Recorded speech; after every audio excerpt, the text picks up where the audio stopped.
Mating na pala itong tripod na in-order ko online mga mare, at salamat nga po pala sa tita kong nag-sponsor nga neto. Sobrang tuwang-tuwa nga ako nung dumating na to mga mare, dahil nga makakapag-video na nga rin ako ng maayos at hindi ko na nga ilalagay kung saan-saan itong cellphone ko. May kasama na nga rin pala itong ring light mga mare, kahit nga nasa loob ka or madilim ay makakapag-video ka na nga rin ng maayos. At sa halagang 200 pesos nga mga mare ay may maganda ka na nga tripod with ring light na nga rin siya. Sa Lazada ko nga lang din pala siya nabili mga mare, at kung gusto nyo nga rin ng gantong tripod ay mag-check out na nga rin kayo. Nakakataba talaga ng puso kapag may kamag-anak ka nga na laging sumusuporta sa lahat ng gusto mo. Kaya maraming salamat nga po pala sa mga tita kong laging sumusuporta sa akin, at lalo na nga sa mama at papa ko na lagi ring nakasuporta at nakasubaybay sa mga vlog ko. Inayos ko na nga rito agad-agad at nahirapan pa nga ako ng very light dahil hindi ko nga alam kung paano nga to ayusin nung una. Mabuti na nga lang at nagets ko na nga rin siya bandang huli, at ito na nga at kinakabit ko na nga itong kanyang ring light. Natataasan at nabababaan din pala itong nabili ko, kaya nga worth it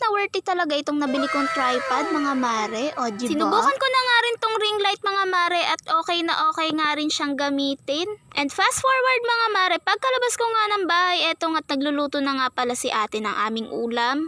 Niluto niya nga daw yung kanyang sarili ay yung adobong baboy pala mga mare. Siya na nga muna yung nagluto ngayon mga mare, dahil nga dito nga sila magsisikain, dahil nga ginagawa nga nila yung bahay nila. Magiging kapitbahay ko na kasi siya ulit, kaya nga ginagawa na nga nila ulit yung bahay nila dahil nga sira-sira na nga rin yung bubong. At yung naluto na nga rin itong kanyang reseping adobo mga mare, etong at nagsikain na nga rin kami ng sama-sama. Binigyan din pala kami ng dinuguan ng aking tita, kaya nga eto at ang dami na ngang ulam, at grabe nga, ang ganda nga kapag sama-sama kumakain. At tingnan niyo naman tong uncle ko, habang nga kumakain ay nakikipagtsikahan pa nga, dito pa nga bumalandra sa may pintuan. At yung natapos na nga kami kumain, eto nga at lumabas nga kami at may nagbabasketball nga dito sa aming harapan. Masarap din kasi magtambay-tambay dito sa labas, lalo na nga kapag gantong mainit at sobrang presko nga dito sa labas.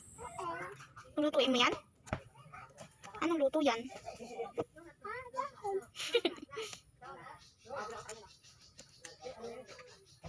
Naligo ka na?